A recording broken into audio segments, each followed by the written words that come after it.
Hi Pearls, this is your girl Elizabeth. Welcome back to our channel. Today is all about story time.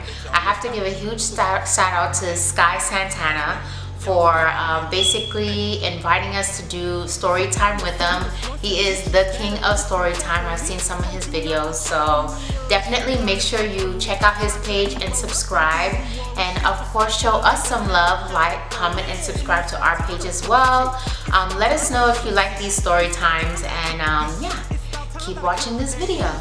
So when I first had to do story time and Cynthia was telling me about this idea with Santana, I was thinking, ooh, I don't know if I could do story time. I don't really have any interesting stories, especially since after I did a little bit of research online to see what story time really is, and y'all got some crazy stories out there. Some of y'all low-key need some help, but I figured, let me think of what event that kind of really stood out to me as far as like something that I could really share that's pretty crazy. And I thought of two scenarios or two situations, but today I'm going to talk about one of them, and yeah, I think that's more than enough to take up my segment of this video, so here it goes. So about a couple of years ago, I was doing my undergrad in college, and I had just come out of graduated from high school. I was so excited to be in college. On my own, I get to live the adult life, or be in the real world, as they say. So I had all my freedoms, and I had my own spot. I basically had my own schedule. You know, I was feeling myself. And plus, around that time, I was going through a lot of physical changes because I had just did my last year on the volleyball team, so I was starting to lose weight and get into shape and being really all about my fitness. So instead of the freshman 15, I ended up losing probably 30 pounds. So I was looking and feeling great. So that same year, actually the second year, my sophomore year in college, I was taking a bunch of classes and, you know, minding my own business. And one of the guys in the class would always constantly flirt with me. And I'm like, okay, what does this guy want? Like, is he trying to holler? Does he want my homework to copy? Like, I didn't quite understand why he was so flirtatious with me. So finally, towards the end of class, I'm like, okay, like, what's your deal? We're always talking to me. You're always trying to flirt with me. Like, what's up with you? He's like, oh, okay, well, I wanted to talk to you and wanted to ask you if you wanted to come to a formal, but it was for fraternity, for Greek life. Now, let's just backtrack a little bit, you know what I'm saying? Like, no offense to people who do Greek life or in fraternities. I've seen some people who are really, really dedicated to their fraternities and sororities. And, you know, I admire you. But, you know, that just wasn't my thing. I like to say I'm a Sagittarius, we're natural loners, so, you know, I don't pay for friends. But anyway, congratulations if you do. So anyway, he was telling me about this that traditionally they do like it's kind of like a prom, but for their frat. I was like, okay, that's cute. So you get to dress up in tuxedo and get into a nice dress. And I'm thinking, yes, I have this new body. I want to like show off and get into a gown, you know, beat this face and do my hair, and I'm like totally down for a glam night. I haven't really had a chance to dress up and like really just celebrate my new weight loss and, you know, a new chapter in my life. So I go and I say, yeah, sure, I would love to go to this formal with you, even though I knew nothing about Greek life, I knew nothing about the fraternity, I knew nothing about, you know, sorority life. I was just kind of, you know, minding my own business low-key and just going to class and focusing on my health. So push comes to shove, we still continue to communicate and be flirtatious, just get to know each other before we end up going on this formal, because I didn't know any of his friends. I didn't know a lot about his fraternity, like I mentioned, and so I wanted to get to know him a little bit more. So he seemed like such a great guy, really shy to himself, very cute, but, you know, nothing crazy that I would say that stood out to me like, okay, this guy is like not normal. So I felt like it was safe enough for me to go to this formal with him, which was like off-site into like this hotel in an area that I didn't really know, with friends and people that I didn't know.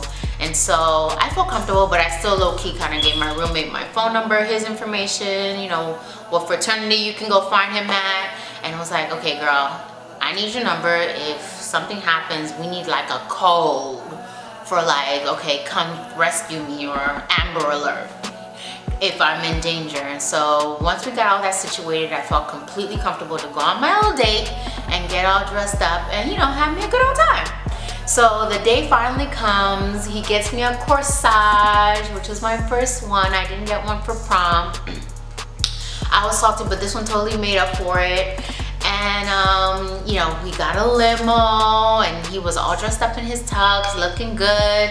I was feeling great myself. I got this gorgeous pretty dress that actually one of my roommates lent to me as a part of, like, you know, my weight loss. She was like a size small. That was the first time I got to wear a nice sleek size small. It was nude. It had like an underlay, like a sheer overlay. It had ruffles at the bottom. I mean, it was gorgeous. The minute I put it on, I was like, I love this dress. Like, she had to give it to me once I tried it on. So I was feeling myself. My hair was done. My makeup was beat. Like, I was just ready to go. So I get in the car. We're having a good time. And I meet some of his friends, and you know, we mingle. I don't feel awkward at all, but obviously I don't know any of these people, so it's as awkward as it probably would be when you first meet people. So especially me, I'm not usually like, hi, let's be friends. I'm usually like in the corner like, do I have to talk to people? So anyway, I ended up meeting all his friends. They seem really, really cool. So everything's kosher. The hotel's really nice. Everybody's hanging out at the pool, having a little cocktail. So I have no worries in the world. So later in the evening, things are kind of getting more into the formal event, and we gotta get more dressed up into our outfits, and all the guys end up changing into their tuxes, and we're meeting into like this lobby area. So we get into our room to get ready to go into where they're having this banquet. And while we're in, I'm about to walk into our room, and I see a bunch of his frat guys, and everybody's kind of like taking beers or taking shots, like kind of like a prepping for the day, for the evening. I'm like, okay, cool, nothing I haven't seen any before, you know, guys having like a pre-game before they go out for the evening. I'm like, all right, cool. Me, I haven't had anything heavier than like Crystal Light with an umbrella in it, so any sip of alcohol would have totally sent me completely over, so I didn't really drink at all. I was like, you know what, I'll just have a little sip of champagne when we do the champagne toast and basically call it a day, because anything else would like literally I'll probably knock out and fall asleep drunk. So they're having their thing, doing their thing, having fun. I'm like, okay, go, you know, do your little fraternity thing, that Greek life, go Greeks, you know. And so after they do their pre-gaming, we make our way down to the banquet hall, and you know, the music is playing, everything's going cool. Then I see some people start serving more rounds of shots. So I'm like, okay, the liquor's pouring, okay. Even Jesus, you know, had liquor at his party. He was like, it's not lit unless we got some wine up in here. So I get it. They had to have the alcohol flowing, and they did. So everybody's having their little drinks and taking shots. And my date was sitting next to me as well, you know, partaking in all the activities. He offered me a drink. I said, no, I'm not really interested, because I don't, you know, want to drink too much. I haven't really been drinking. I've been working out like crazy, so I don't want the alcohol to throw me off. And he's like, all right, cool. Meanwhile, he's drinking along, you know, backing him down. I'm thinking, okay, well, he must have a high tolerance for alcohol, because he's really like, has no filter. He's not telling himself, okay, I'm just gonna have a couple now and then eat a little something and then have some more later. So I'm looking at him at the side of my eye as he keeps drinking more and more throughout the night. And I'm like, okay, I wonder where this roller coaster is gonna go next. So it's getting kind of late. All the main activities for the evening have already passed. They did their, you know, like, what is it called? When you give a best dressed award, what is it, salutations? What's that word when you're giving out awards for things that they did for the year? Comment in the comments below. I think it's salutations. I don't know.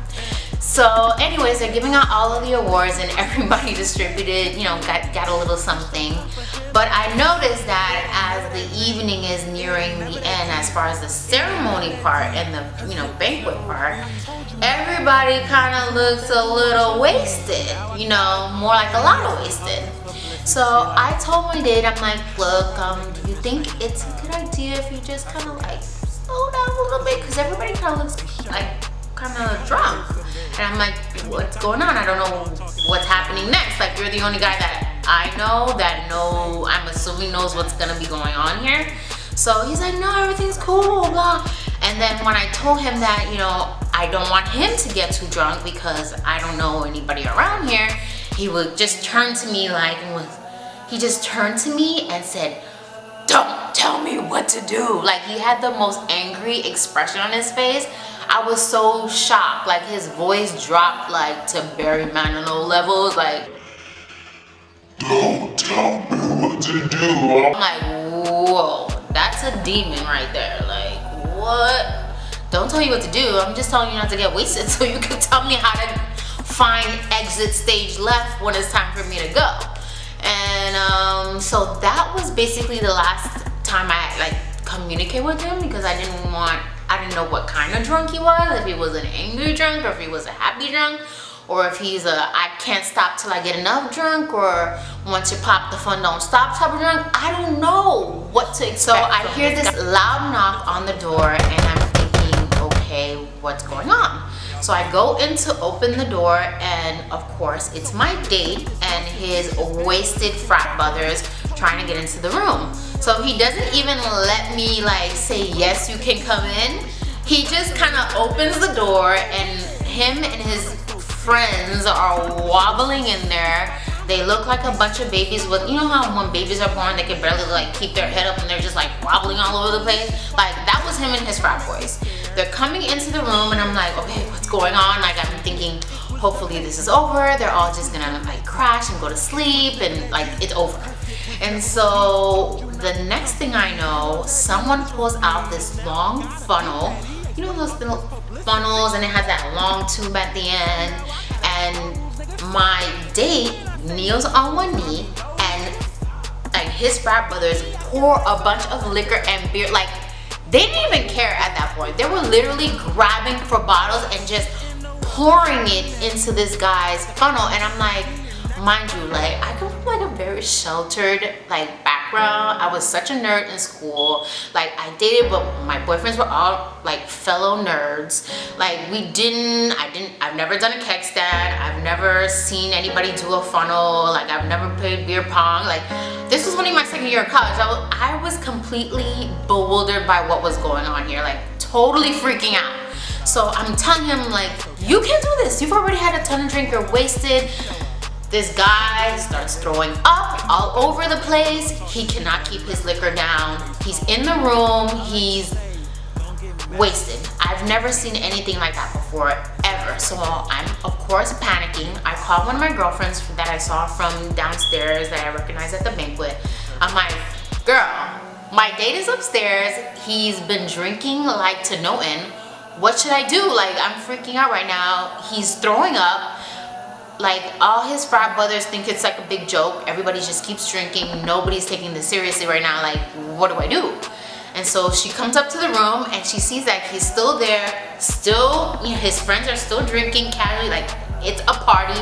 Like, this body on the floor with puke coming out of the side of his mouth is totally like just part of the scene, you know? It's everything's normal.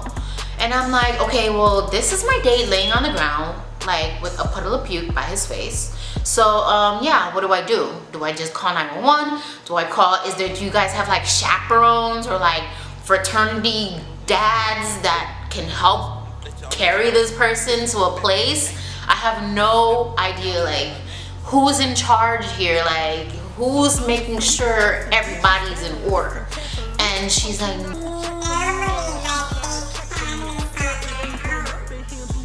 I'm like, what am I gonna do right now? There's a guy with puke on his face. And she's like, okay, well, if you don't know what to do, just call 911. Now, my mom once told me if you're ever in a panic, just dial 911. But I always thought that that was such a West Indian thing. Like, if something's not working, call 911. If this person is not giving you problems, call 911. If someone's giving you trouble or having an argument, just call the police. I'm like, oh, you sure? And she's like, yes, just call the police. And I'm like, oh my gosh. So I dial 911. I tell them there's a party going on. There's someone who's drinking a lot. He's laying on in my hotel room. He has puke by his face. I don't know what to do. Help. So after a few, like literally it just felt like a few minutes, ambulance showed up, literally picked up my date, put him on a stretcher, and whisked him away and put him on the ambulance. Meanwhile, the ambulance is asking me all type of questions like, what's his first and last name? Where does he live? What's his phone number? Do you have anybody you can call? and I'm like, sir, all I know is that he takes the same class as me, okay? He just asked me on this date. I have no idea. I have no his information. He specifically told me to tell him not to tell him what to do, okay? So I have nothing for you, okay? I have nothing. So all I know is that he's been drinking all night and I haven't seen him eat anything. So yeah, I don't know. His alcohol level is probably 100% right now. So basically, they were trying to get me to come on the ambulance with him, and I'm like, but I'm not next of kin, or I'm not related to this person. Like, why is this all of a sudden my responsibility? Like, y'all, you should find some of his chaperone dad, like a frat dad, and get him on this ambulance with y'all. And they're like, okay, well, you're not gonna get him on this ambulance? I'm like, and do what though? I don't know this person per se. You know, I know that he's probably doing really well in this class because he totally did his homework and helped me out one time on the test, but I don't know anything else what I could tell you after that. So basically, the ambulance left without me. I think one of his frat brothers ended up getting on the ambulance with him, and I was left stranded. Like, I had no ride, he was my ride. I didn't know anybody. I had my cell phone, thank God. So, and Uber didn't exist back then, so I just called myself cab girl and just took a cab home. Like nothing happened. I just discreetly and quietly packed my luggages and just made my way to the nearest yellow cab and just proceeded to my dorm and just tried to pretend like that was a bad dream. And basically that was it. I ended up taking a cab, going home, back to my dorm. I did not tell anybody. I told my roommate, of course, but that's basically as far as it went. So a couple of days went by. I didn't see him in class that first time, our first time back. And so when he came back, finally after class, he literally pretended that he didn't even know me. Like we were complete strangers in the night. Like two ships sailing in the night. Like we didn't even know each other. And you know what? I went right along with his game and I just acted like, who was this person? I have no idea. So yeah, that's basically how it was. I assumed that he survived because obviously he got back to class, but who knows? He's probably missing half of his liver or kidneys because he completely was passed out from alcohol poisoning that night that we went on a date together. So, and he offered no explanation, no apology, just completely looked at me like, hey, you're this person from this class, but I don't know who you are. And I just gave him that right back, like, I think I know you. I think I know you from class, but that's basically the only place that I could possibly know you from. We never went on a date. Duh. So yeah, I would have to say that that was one of the craziest experiences that I had in college. Moral of the story is, I don't know, because I was behaved. I don't know what to tell this guy. I know that what my limits are. So know your limits, I guess is what it is.